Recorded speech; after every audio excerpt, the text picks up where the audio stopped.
حضرت علی رضی اللہ تعالیٰ عنہ نے فرمایا، لوگ جتنا بھی دل دکھائیں، یہ یاد رکھا کریں کہ جب اللہ کے بندے ہمیں توڑتے ہیں تو ان کا توڑنا ہمیں اللہ سے جوڑتا ہے۔ سب سے پہلی عبادت یہ ہے کہ انسان مصیبت میں صبر کر کے اللہ تعالیٰ کی طرف سے مدد کا منتظر رہے۔ اگر رشتہ ضروری ہے تو بات بھول جاؤ، اور اگر بات ضروری ہے تو رشتہ بھول جاؤ۔ زیادہ سوچنے سے بہتر ہے استغفار کیا جائے۔ زیادہ سوچنا مشکلات کو بڑھاتا ہے، اور استغفار مشکلات کا حل ہے۔ جہاں سے لوگوں کی امیدیں ختم ہوتی ہیں، وہاں سے اللہ کا نظام اور رحمت شروع ہوتا ہے۔ نماز کے لیے وقت نکالو، اللہ تمہاری زندگی سے برا وقت نکال دے گا۔ لوگوں سے انتقام مت لیا کرو، خراب پھل خود ہی درختوں سے گر جایا کرتے ہیں۔ اللہ اگر دوستی کا رشتہ نہ بناتا تو انسان کبھی یقین نہ کرتا کہ اجنبی لوگ اپنوں سے بھی پیارے ہو سکتے ہیں۔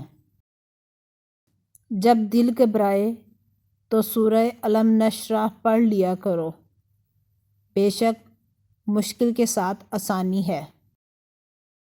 تمہارے درد سے تمہارا رب واقف ہے، وہ چاہتا ہے تم صبر کرو تاکہ اور مضبوط ہو جاؤ۔ 3 لوگ ہمیشہ پریشان رہتے ہیں: مددگار، وفادار اور دل کے صاف۔ دنیا کو سچا ہونے کی دلیل مت دو، بس یہی سوچ رکھو کہ اللہ سب جانتا ہے۔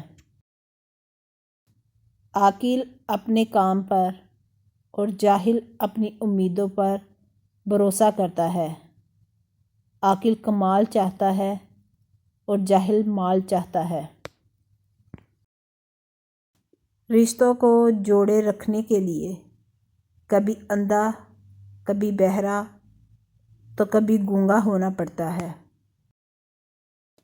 بہترین انسان اپنے عمل سے پہچانا جاتا ہے، ورنہ اچھی باتیں تو برے لوگ بھی کرتے ہیں۔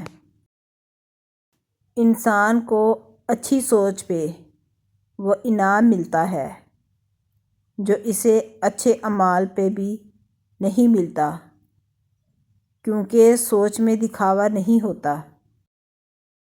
جب دعا کرتے وقت تمہاری آنکھوں سے آنسو آنے لگے تو سمجھ جانا تمہاری دعا بارگاہ الہی میں قبول ہو چکی ہے۔ قیامت کی نشانی میں ایک نشانی یہ بھی ہے کہ جھوٹے لوگوں کی عزت ہوگی اور سچے لوگ ذلیل ہو رہے ہوں گے۔ انسان کی انسانیت اس وقت ختم ہو جاتی ہے جب وہ دوسروں کے دکھوں کا مذاق اڑانا شروع کر دیتے ہیں۔